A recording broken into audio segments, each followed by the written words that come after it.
Hi, friends. We are doing yet another Table Tuesday. This is Table Tuesday number 6. This time we are going to be looking at my Space Fever Hisplitter. So I'm going to start with what you can see up here. This is actually a Japanese import. However, someone has incorrectly replaced the labels. So these are American labels. Originally, it would have only had one on this side. This is not how they would have done it. And that would not have been there. The other thing is that the stickers are white instead of a nice silver. You'll also notice that says TSF-CL, meaning that this was actually for the color Space Fever. Interestingly, this is what it's supposed to look like. This is my actual American Space Fever.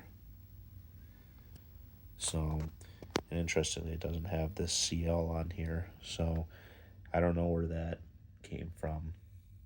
So, but that's what it's supposed to look like. Arcade Art Shop actually does a good repro of that specific sticker.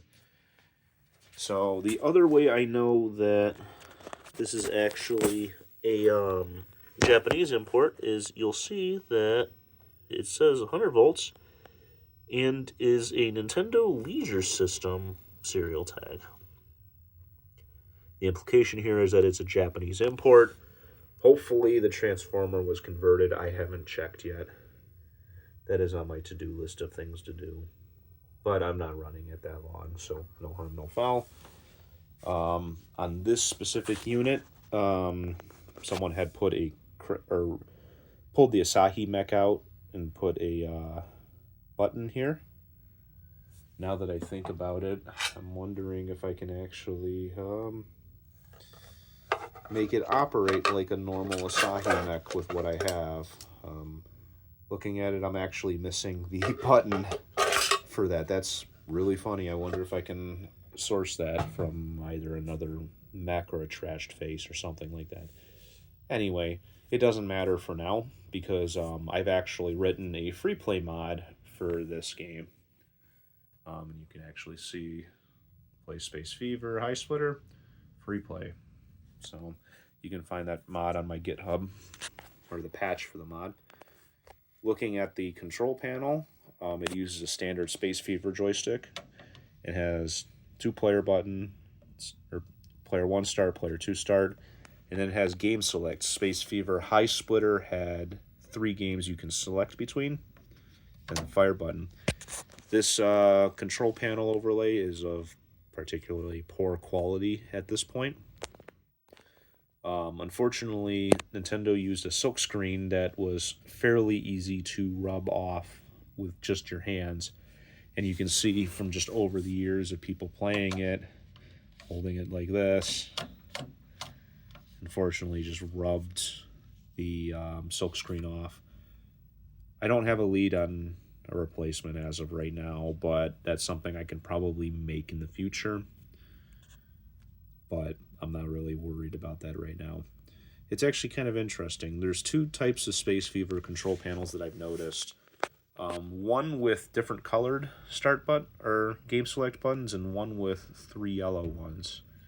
The one with the different colors is actually 2 boards, so it has one set on one side and then another board here. It's kind of interesting. They're old calculator switches, so just with no numbers. They're an off-the-shelf part. And they can get kind of flaky, but you can clean them out. Anyway, moving on to the inside of the machine. It'll look fairly familiar if you've watched any of the other videos thus far. Eventually this will focus. There we go. So there's nothing absurd in here. However, I will say that this is actually a black and white monitor. As far as I'm aware, this monitor was unique to Space Fever. It was not shared by Computer Othello or Black Fever, although it could have been used by maybe Monkey Magic or I think Bombien. No, Bombien was a color game, I think. I don't know off the top of my head. I apologize. But yeah, um, as far at least with the games that I have, I've only seen this exact monitor in Space Fever. This is not actually the original monitor. The monitor that I had with it had a problem with the tube. Unfortunately, the gun was kind of shorted out, and it was resulting in some flickering that I could not resolve even with proper chassis. I verified it with the tube because I tried this exact chassis on that monitor. So the tube is unfortunately kaput, and I could not save it with my rejuvenator. Moving on, you can actually, this is something I haven't shown yet, I think. The coin counter is actually down in here. You can see it through there. So this game is played apparently 28,000, or it's taken 28,000 coins, although who knows, considering that it has a credit switch. So, moving on, the Transformer setup is very similar to all the other Nintendo tables I've shown. The key difference is that it has actually a different plug here. I don't remember the plug name off the top of my head, but the plug is not a Molex, and it is kind of weird. I've never seen Nintendo use this exact plug on anything else, but they still make the plug, so no harm, no foul. This power supply, as far as I can tell, is unique to Space Fever. What separates this one is that it has a different board design on the inside. At this point, they weren't using any customs, I think, or any custom hybrid ICs like the Space Fever color monitor was. And this does not have plugs on the top. The wiring coming out of it was hardwired, and you can actually see this on there. Plugs similar to the style coming out of like on the bottom of like a Donkey Kong control panel. Anyway, moving on. One other thing that I have done is I've actually added a fuse board to this. The original Nintendo power supplies here have little to no protection for the transformer. So like if a bridge rectifier inside shorts out, there's no fuse to protect the transformer from having its windings shorted out. So I made that board to help protect against that. The adjustments for the monitor are right here. You got two. You got volume and either brightness or contrast on there. Looking at the boards, you'll notice that there are two dedicated mounts for the inside here. The lower one down here is for the soundboard. It has volume adjustments. It has one for the 76-477 and one for the 80-35. I might be pointing to the wrong ones and getting them back mixed up. It also has a master volume, and this goes directly to the monitor. It is the same soundboard found in games like Sheriff and is also used by Space Fever Color. It's the same exact thing. The CPU board is exactly the same between the Color Space Fevers. A modified version is also used by Sheriff and Hellfire. The I/O board here is somewhat unique to Space Fever. This is a black and white I/O board. The major difference is that it has no color circuitry, and the video and audio are all one plug on this unit. So, yeah, that's really it for the inside. Although I can show you the instruction cards. Unfortunately, I really wish I could read Japanese, but I cannot. You don't get very many adjustments with Space Fever in terms of dip switch settings, at least the black and white one. So yeah. Cool. So let's move on. We are actually going to play a game.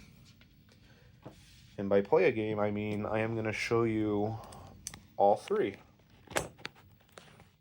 Let's see if I can, yeah, there we go. Now you don't have the glare. Let's see if we can focus. All right, so I'm going to start with game A. There's 3 games. There's one where it's split in the middle and they come back and forth. There's one where where it spawns one line at a time. And then there's one where it's just standard Space Invaders.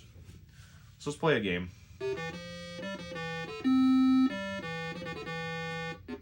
Like I said, I wrote a free play mod for this.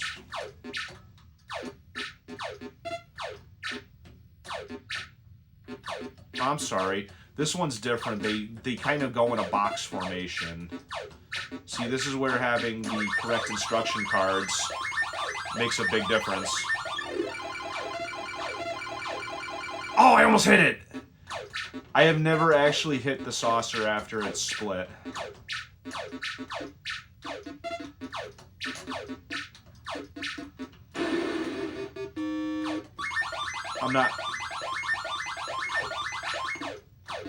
I'm not going to really play full games here.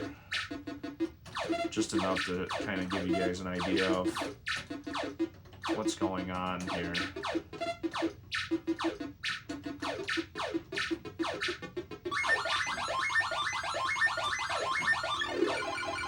I got it! Nice. I've never actually done that before.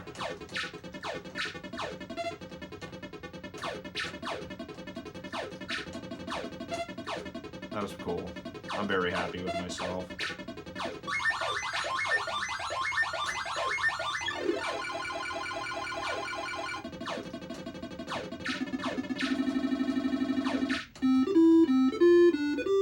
Alright, so I'm going to actually lose the rest of my lives.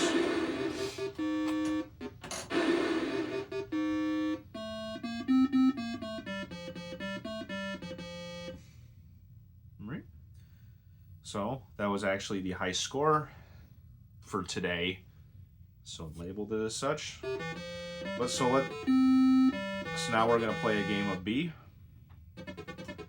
As you can see, they start in the middle. Yeah.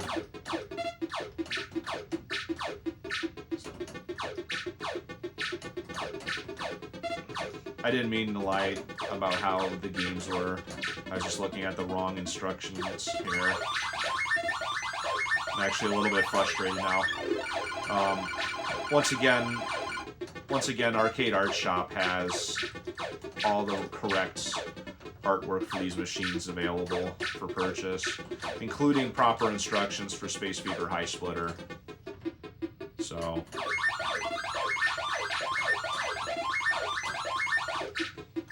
I'm hoping to, geez, this just keeps on getting worse and worse for me.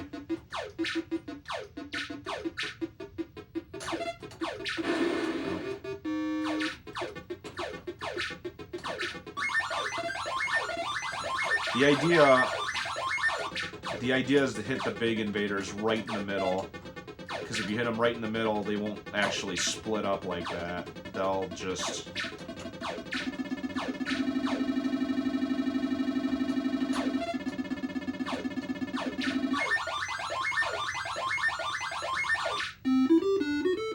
Awesome. Okay. So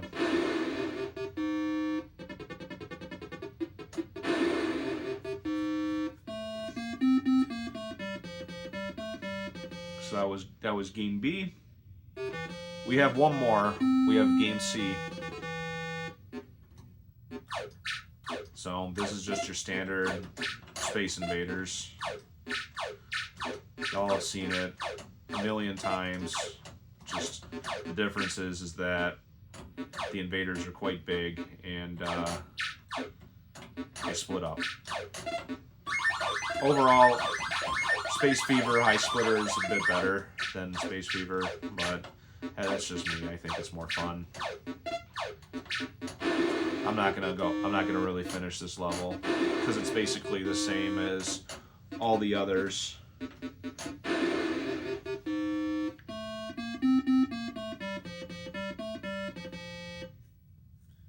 And that is Space Fever Hisplitter. I hope you enjoyed this.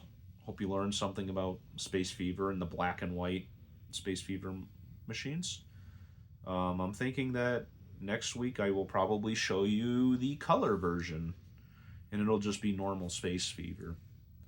So, right. Thanks for watching.